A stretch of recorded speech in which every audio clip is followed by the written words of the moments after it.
बीते दिनों देवरिया में हुए नरसंहार को लेकर के एक नया अपडेट सामने आया। उत्तर प्रदेश के पूर्व मुख्यमंत्री अखिलेश यादव जो देवरिया पहुंचते हैं तो वहीं देवेश दुबे अखिलेश से मिलने के लिए इनकार क्यों करता है। सवाल खड़ा होता है कि कुछ दिन पहले वही देवेश दुबे अपने बयान में कहता है कि हम अखिलेश से मुलाकात करेंगे, लेकिन उसके बाद ही कुछ ही घंटों के बाद वो बदल क्यों जाता है, ये सवाल खड़ा होता है। और अखिलेश यादव ने कहा कि समाजवादी पार्टी प्रोपेगेंडा नहीं कर रही है बल्कि भारतीय जनता पार्टी कर रही है राजनीति। इसको लेकर के बड़ा दांवपेच देवरिया में खेला जा रहा है। जो देवरिया का अपडेट है, जो देवरिया की घटना है, वो निशंस घटना है, पूरे देश को शर्मिंदा करने वाली घटना है। इसी कड़ी में जब अखिलेश यादव देवरिया पहुंचे तो क्या कुछ आरोप देवरिया में अखिलेश यादव ने भारतीय जनता पार्टी के नेताओं पे या सरकार पे लगाया, ये रिपोर्ट देखिए। कोई बात नहीं, देखिए मेरी जिम्मेदारी ये है। देखिए मैं जानता हूँ और ये बात आप भी जानते हो, और जब मैं पहुंचा हूँ तो मैंने वो बाइट भी सुनी है। एक चैनल के माध्यम से कुछ खबर आई, हालांकि मैं सिग्नल या उसके नेटवर्क ना आने की वजह से मैं नहीं सुन पाया।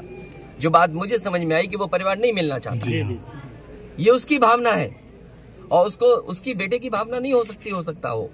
कुछ ऐसे नेता हैं जो उसको समझा रहे होंगे या तुम मत मिलना, तुम उनको नीचा दिखा दो, अपमानित कर दो। सवाल ये नहीं, हम किसी के भी दुख में शामिल होने आए हैं। इसीलिए मैंने कहा, आपने जब बुलडोजर से किसी की माँ और बेटी को जला दिया गया और बुलडोजर चल गया, आप उस परिवार के उस बेटे से मिलने नहीं गए।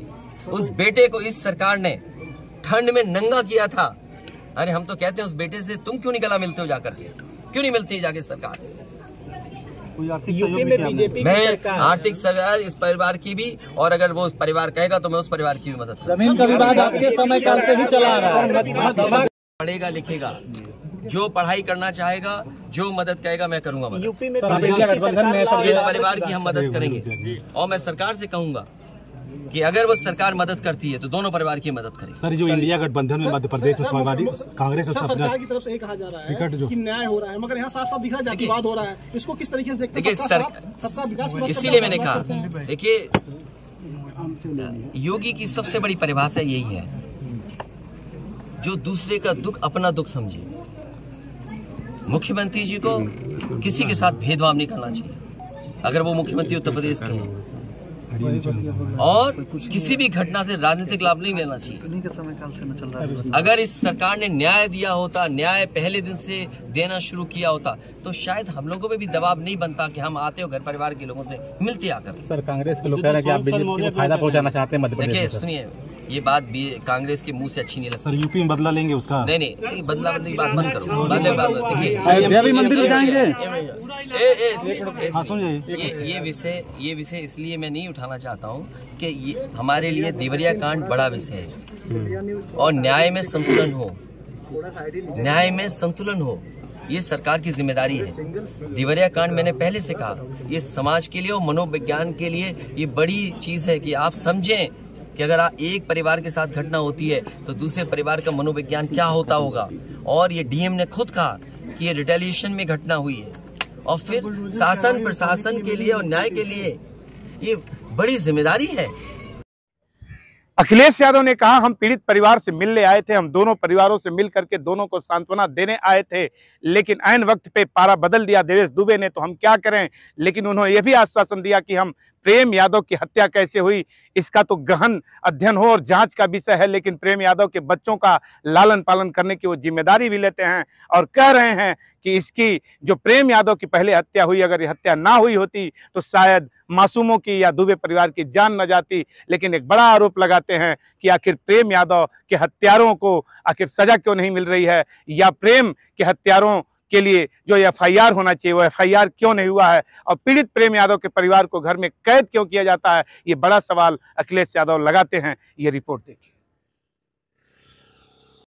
क्या मामूली बात है, आज तक पता नहीं है कि घटना कैसे हुई। पहली, प्रेम यादव को किसने बुलाया, प्रेम यादव वहां कैसे पहुंच गए मोटरसाइकिल से, उन्होंने कभी जमीन ली, उनका भाई बेच रहा है। अब परिवार की बातें क्या मैं बोलूंगा जो मैं जानता हूँ या आप जो जानते हैं, जो आप जानते हैं। विवाद आपके ही शासनकाल से चला आ रहा है। अगर जमीन बेच रहा है, मुख्यमंत्री जी, एक भाई ने बेच दी जमीन, इन बातों को मैं कहूँ क्या वो परिवार अपने भाइयों के साथ कैसा व्यवहार करता था, ये बातें मैं कहूँगा क्या?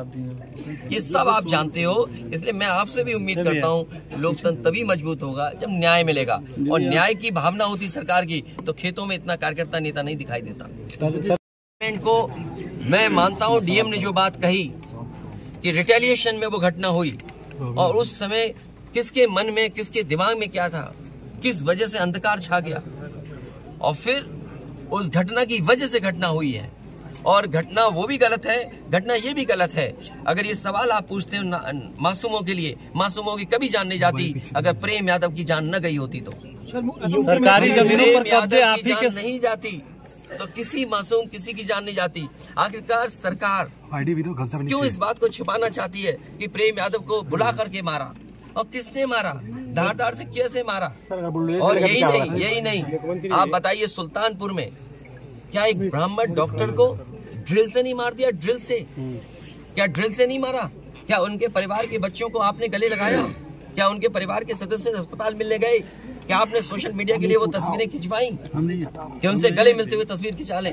मैं जानता हूँ दुख किसी के जाने का, किसी के खोने का। आज हम जरूर इस परिवार के साथ हैं या और लोग हैं, लेकिन जब वो अकेले बैठेंगे कभी याद आएगी उनके परिवार के सदस्य की तो उन पर क्या गुजरेगी, सोचिए आप। क्या बुलडोजर चलेगा? ये जनता रोक देगी बुलडोजर को। सरकारी जमीनों पर कब्जे, सवाल ये नहीं है, सवाल ये नहीं है।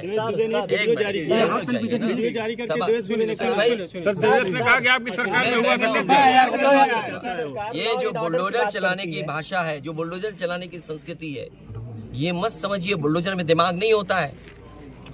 अगर बुलडोजर न्याय देने लगा तो अगली सरकार भी यही करेगी। इसलिए मैं सोचता हूँ कि अगर आप योगी हैं, योगी की परिभाषा यही है, दूसरे का दुख अपना दुख समझें। आप अपना गिराते हैं तो मुआवजा लेते हैं। आपकी किसी की हिम्मत हो अगर ये बात की कि उन्होंने अपनी बिल्डिंग गिराई और कितने करोड़ मुआवजा उठाया, अगर आप इसे बुलडोजर चलाना चाहते हो तो उतना ही मुआवजा देना जितना मुआवजा आपने खुद लिया सरकार से। रखते हैं, कानून को समझते हैं, क्योंकि इतना अनुभव आपको हो गया है घटनाओं को देखते हुए और अधिकारियों से बात करते हुए, आप समझते होंगे। सोचिए परिवार एफआईआर नहीं लिखा पा रहा है, क्या उसकी पत्नी की एफआईआर नहीं लिखनी चाहिए थी? और सोमोटो लेकर के स्वयं सरकार को या निष्पक्ष होकर के क्या पहली घटना पे एफआईआर नहीं दर्ज होनी थी? आपने जो प्रेम यादव की जान गई उस पर एफआईआर किससे दर्ज कराई?